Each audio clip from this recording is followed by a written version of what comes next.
Hi, I'm Mac, and I'm making the animation for the Detroit International Animation Film Festival.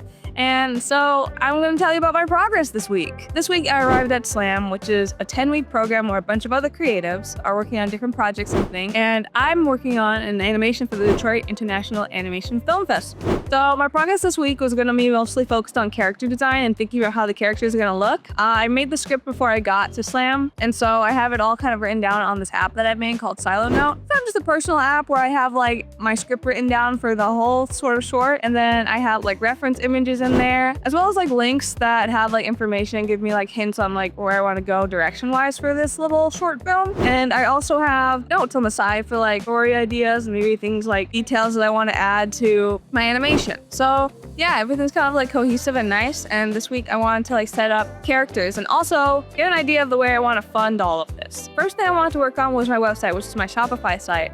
And that's kind of where I'm going to be selling different products that can kind of fund my animation.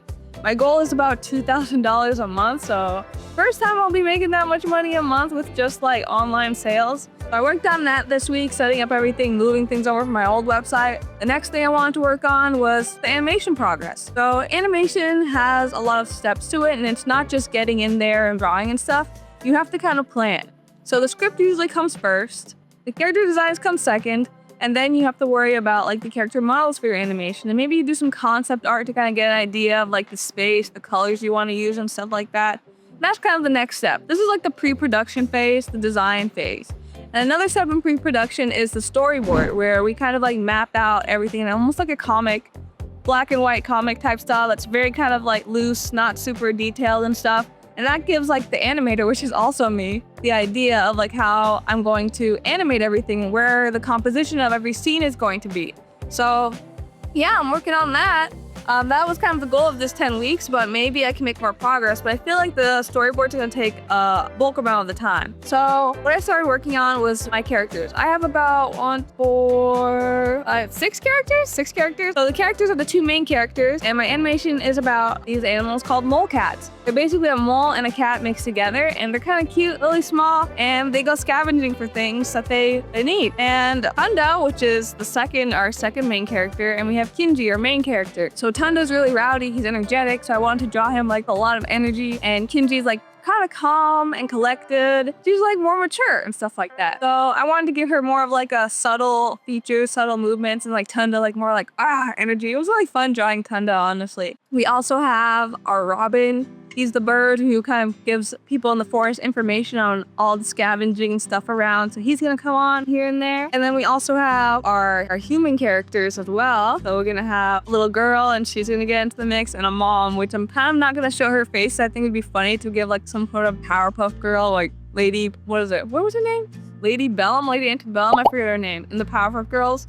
Yeah, like you don't see her face, she's an adult. I also think it'll give us like an idea of scale, because the mom is gonna be taller and like all the characters are kind of pretty short. And then we also have the dog. So the dog, his name's Spiffy. He's gonna be a little beagle guy. I was thinking like I wanted a small dog so it wouldn't be too much like of a scale for the characters, but he might be the aggressor, who knows? Or maybe he's just being protector. But yeah, all the characters, I did like some of their turnarounds and their character design sheets. Pretty happy with how everything is turning out. Next step is going to be doing a character model sheets, which are going to be like more kind of like, what do you call it? Third, I don't know, like kind of like this, like you got your front, you got your back, you got your side, but I want to get like the in-between with those two, just so when I'm animating, I can keep things kind of in the same volume and not like have the characters kind of squash and stretch a lot as like the scenes progress. But yeah, so I'm making pretty good progress right now. This is just being week one. Next week, I am planning to work on coloring everything and having those done, and also working on the props, because I feel like little things here and there, like side things. Like I wanted to add a few little,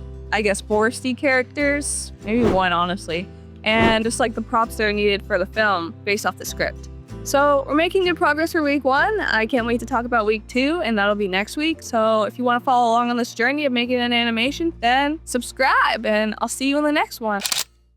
One thing I wanted to add is that here at SLAM, we also all got assigned different plants to take care of throughout these 10 weeks. And my little plant is named Aurelian, because it means golden, and I forget what language, but I thought it was a really cool name because he's like right above like this lamp. Okay, so I'm gonna water my plant all the way up there. I got the ladder set up, danger, I don't want to fall. And let's go get some water to water my big guy.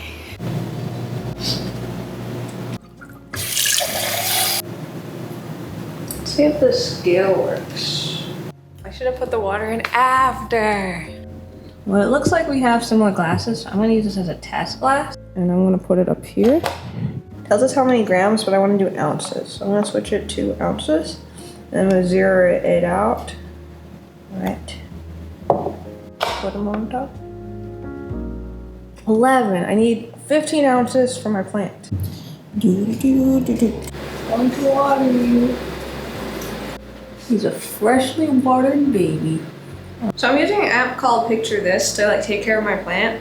And I kind of gave it like a rough estimate of like the size of my plant. I honestly don't know because I don't have like a tape measure. So maybe, I think I have a ruler, but basically with the rough measurement, it says I'm supposed to give it 15.5 ounces every 10 days, I believe. Yeah, and don't overwater it, but these plants apparently bounce back pretty quick anyway. This is my plant, a split leaf something. Also in the app, it can tell you how often to water your plant and how much. So like, where is your plant located? I said mine was indoors, but it's not close to a window. And I would say it's like in basically full shade. Maybe it gets a little bit of sun during the day, so I'll say partial sun. And then this is the part that I have to do right now because I'm not really sure. Looks like I don't have a ruler. I forgot it. But we're creative people, so let's get a little bit creative with our measuring. I have this journal, and it's a 5B journal. So 5B must mean like a certain type of measurement. So let's Google that real quick. All right, B5 notebook size. And that's gonna be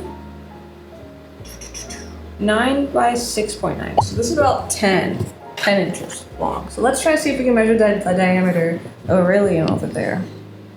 Mwah. Let's try the height first. I think the height's just the leaves, right? It's not wobbly.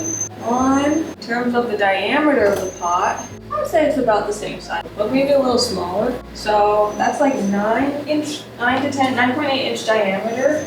And all right.